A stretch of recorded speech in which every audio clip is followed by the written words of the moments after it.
Bonjour à tous, bienvenue dans Échecs et Maths. Belle performance de l'équipe corse au championnat de France universitaire, elle termine 5e.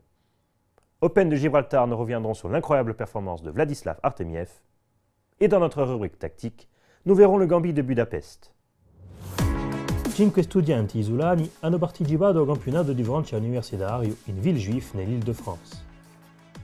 La squadra corsa aveva teoricamente una bella carta da giocare. In 10 ranghi, Pietro Porcia, campione di Francia di meno di 1600, e Usobiciu Enzo Porti. Pierre-François Geronimi, anche il campione di Francia in una categoria 2200, Udramando Luca Bedini e François Brett, molteplice campione di Corsica. Ma la squadra dell'università si deve impettare a accademie che contano parecchie università. La competizione sbugliandosi a livello individuale, la squadra è stata frenata di no da parecchie confrontazioni dirette tra giocatori isolani, come qui fra Pietro Porcia e Luca Bedini. Malgrado tutto, a 2 giri di avvine, era terza a classifica generale. Ma dopo una fine difficile, l'Accademia di Corsica si deve contentare di quinta piazza. Allora che un tercano di scacchi, Vladimir Kramnik, bene di bigliaso ritirata sportiva, un altro russo, anche lo chiamato Vlad, pare voler pigliare rilievo. A 20 anni Vladislav Artemiev, bene di bicchiare a borte di grandi, vincendo l'Open più rilevato di l'anno, il Gibraltar Chess Festival. Battendo il numero 11 mondiale, il ghinese Yu Yangui, all'ultimo giro, il russo realizza una performance dell'altro mondo. L'altri membri di Top 20, l'armeniano Levon Aronian, il francese Maxime Vachier-Lagrave e l'americano Wesley So e Hikaru Nakamura, non hanno bussato barà, come centinaia di maestri e grandmaestri presenti. Ha fatto un salto colossale alla classifica mondiale, invidandosi in Top 20. Altri promettitori si sono fatti rimarcare in questa competizione, come il giovanissimo indiano di 12 anni Gukesh. Una settimana innanzi era diventato il secondo più giovane gran maestro internazionale di Astur. Ma ha fatto il meglio di un torneo di questa piccola sequenza che ha fatto il giro di web.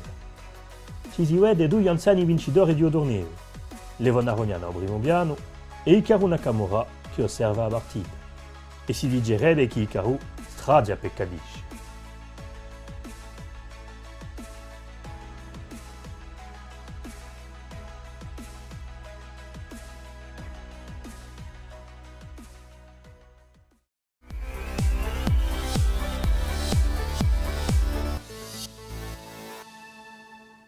Voici un piège puissant dans le Gambit de Budapest.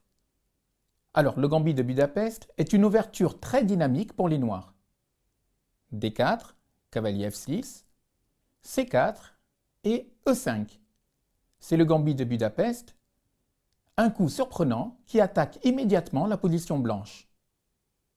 Les blancs prennent le pion. Attention, le cavalier noir est attaqué.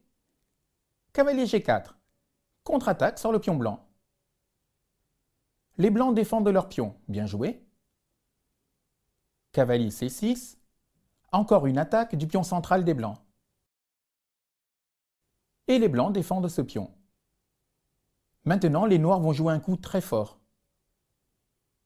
Fou B4, échec au roi. Cavalier D2 par exemple, pour parer l'échec. Dame en E7 pour les noirs, et de nouveau une attaque sur le pion blanc. Les blancs jouent pion A2 en A3, le fou noir est menacé, mais regardez, surprise, les noirs ne le défendent pas et jouent cavalier prend E5. En fait, les noirs posent un piège diabolique. Pion prend fou, aïe aïe aïe, les blancs tombent dans le piège. Vous avez les noirs, que jouez-vous? Cavalier D3, échec et mat, joli. Le pion E2 ne peut pas capturer le cavalier, il est cloué par la dame.